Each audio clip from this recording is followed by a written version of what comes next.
நீங்க கிறிஸ்தவர்களை சுற்றி இருந்திருந்தால் தேவனுடன் தனிப்பட்ட உறவை கொண்டிருக்க வேண்டும் என்ற காரியத்தை பற்றி நீங்க கேள்விப்பட்டிருக்கலாம். இது வேதாகமத்தின்படி பல அர்த்தங்களை கொண்டுள்ளது. தேவனை ஒரு நண்பராக அல்லது உங்க தந்தையாக அல்லது உங்க ஆசிரியராக கருத வேண்டும் என்று குறிப்பிடுகிறது. ஆனா இந்த உறவை பற்றி வேதாகமம் முழுவதும் அதிகமாக பேசப்படும் ஒரு குறிப்பிட்ட வழி உள்ளது. விசித்திரமாக நாம அதை பத்தி அதிகம் பேசுவதில்லை. அதுதான் நாம் தேவனுடன் பங்காளியாக இருப்பது பற்றியது. கூட்டு பங்காண்மை என்பது ஒரு இலக்கை ஒன்றாக அடைய ஒருவருடன் இணைந்து பணியாற்றுவது போன்றது. சரி, இதைதான் நீங்க வேதாகமத்தின் தொடக்கத்தில் பார்க்கிறீங்க.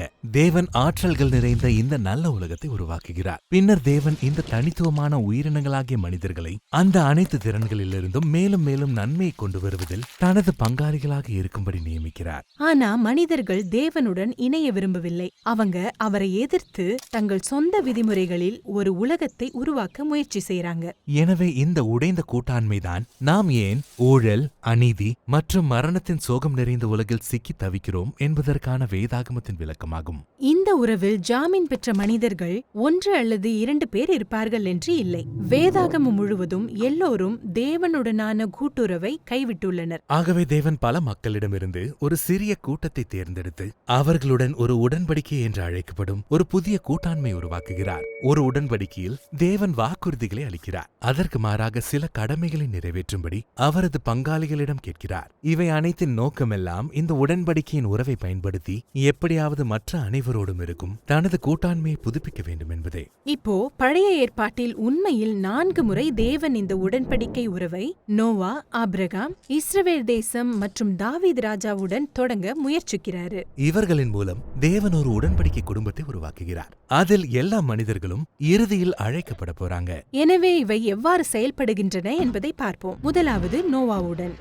இந்த சம்பவத்தை பாத்தீங்கன்னா தேவன் மனித குலத்தின் இந்த அநீதி நிறைந்த உலகத்தை சுத்தப்படுத்த வெள்ளத்தை கொண்டு வந்தார். மேலும் நோவாவும் அவரது குடும்பத்தினர் மட்டுமே காப்பாற்றப்பட்டனர். எனவே தேவன் நோவாவுடன் ஒரு உடன்படிக்கை செய்கிறார். கேள், மனிதர்கள் தொடர்ந்து தீயவர்களாக இருப்பார்கள் என்று எனக்கு தெரியும். இருந்த போதிலும் நான் இதை மீண்டும் இதை போலவே அழிக்கப் போவதில்லை. மாறாக நாம் ஒன்றாக செயல்படுவதற்கு பூமி நம்பகமான இடமாக இருக்கும் என்று தேவன் கூறுகிறார். நல்லதுதான். இப்போ நோவா என்ன செய்ய வேண்டும்? ஒன்றும் செய்ய வேண்டாம். இந்த முதல் உடன்படிக்கையில் மிகவும் சுவாரஸ்யமான விஷயம் என்னன்னா, மனிதர்கள் உண்மையுள்ளவர்களாக இருக்க மாட்டார்கள் என்று தேவன் அறிந்திருந்தாலும் தாம் உண்மையுள்ளவராக இருப்பேன் என்று வாக்குறுதியளித்தார்.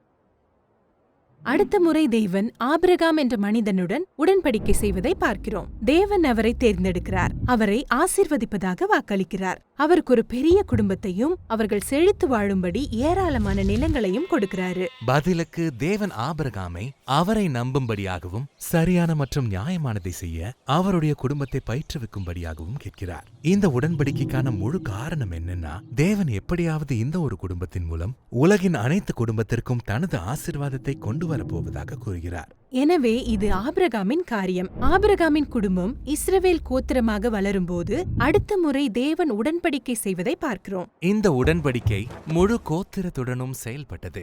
தேவனுடைய கூட்டாளிகளின் சமூகமாக நல்லபடியாக வாழ்வதற்கு வழிகாட்டுதலாக இருந்த இந்த சட்டங்களின் தொகுப்பை கீழ்ப்படியும்படி தேவன் அவர்களிடம் கேட்டார். அவங்க இதை செய்தால் தேவன் அவர்களை ஆசீர்வதிப்பதாக வாக்களிக்கிறார். மேலும் அவங்க மனித குலம் முழுவதும் அவரை பிரதிநிதித்துவப்படுத்தும் மக்களாக மாறுவாங்க. இதுதான் தேவன் இஸ்ரவேலுடன் செய்த உடன்படிக்கை. கடைசி உடன்படிக்கை தாவீது ராஜாவுடன் செய்தார். ஆமா, இஸ்ரவேல் கோத்திரம் தாவீதின் ஆட்சியில் ஒரு பெரிய தேசமாக மாறிவிட்டது. மேலும் தேவன் தாவீதையும் அவருடைய சந்ததியினரையும் சட்டங்களுக்கு கீழ்ப்படிவதிலும் சரியாக மற்றும் நியாயப்பிரமாணத்தை செய்வதிலும் இஸ்ரவேலை வழிநடத்துவதன் மூலம் அவருடன் பங்குதாரராகும்படி கேட்டுக்கொள்கிறார். ஒரு நாள் தாவீதின் குமாரர்களில் ஒருவர் வந்து எல்லா தேசங்களுக்கும் சமாதானமும் ஆசீர்வாதமும் கொண்ட தேவனின் ராஜ்யத்தை விரிவுபடுத்துவார் என்று தேவன் உறுதியளிக்கிறார். இவை இந்த முழு உலகத்துடனும் தனது கூட்டாண்மையை மீட்டெடுக்க தேவன் செய்யும் 4 உடன்படிக்கைகள் ஆகும். ஆனா இங்க என்ன நடக்குது? இஸ்ரவேலர் உடன்படிக்கை மீறுகிறார்கள். அவங்க மற்ற தெய்வங்களை வணங்குறாங்க. அவங்க பயங்கரமான அநீதியை அனுமதிக்கிறாங்க.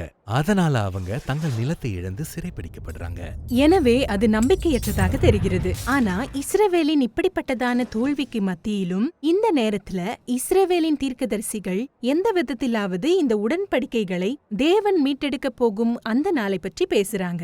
ஆமா, அவங்க அதை புதிய உடன்படிக்கை என்று அழைத்தனர். இதுல உண்மையிலேயே இயேசுவை பற்றிய மிகவும் சுவாரஸ்யமான விஷயம் என்னன்னா, இந்த உடன்படிக்கை உறவுகள் அனைத்தையும் நிறைவேற்றுபவராக அவர் இந்த சம்பவத்திற்குள் அறிமுகப்படுத்தப்பட்டுள்ளார். நாம முன்பு சொன்னபடியே அவர் ஆபிரகாமின் குடும்பத்தை சேர்ந்தவர் என்றும் அந்த குடும்பத்தின் ஆசீர்வாதங்களை அவர் உலகம் முழுவதற்கும் கொண்டு வருவார் என்றும் சொல்லப்படுகிறது. அவர் நியாயப்பிரமாணத்திற்கு உண்மையாக கீழ்ப்படிந்திருந்த உண்மையான இஸ்ரவேலர் என்றும் நமக்கு சொல்லப்பட்டிருக்கிறது. அவர் தாவீதின் வம்சத்திலிருந்து வந்த ராஜா என்றும் நமக்கு கூறப்படுது. எனவே அவர் தேவனின் நீதி மற்றும் சமாதானத்தின் ராஜ்யத்தை அனைவருக்கும் விரிவுபடுத்தினார். ஒரு நபர் செய்யக்கூடிய குறிப்பிடத்தக்க காரியமாகும். ஆமா. மேலும் இந்த மனிதனை பற்றி கூறப்பட்ட எல்லாவற்றிலும் மிக ஆச்சரியமான கூற்று என்னன்னா, இயேசு வெறும் மனிதர் அல்ல, மாறாக அவர் தேவன் மனிதனாக மாறினவர். அது அவரை சிறப்பித்து காட்டுகிறது. நாம அனைவரும் உண்மையுள்ள உடன்படிக்கையின் பங்காளிகளாக இருக்க வேண்டும் என்று தேவன் இதை செய்தார். ஆனால் நாமோ இருக்க தவறிவிட்டோம். ஆகவே இயேசுவின் மூலம் எவரும் தேவனுடன் புதுப்பிக்கப்பட்ட உறவில் இருக்க தேவன் ஒரு வழியை திறந்துள்ளார்.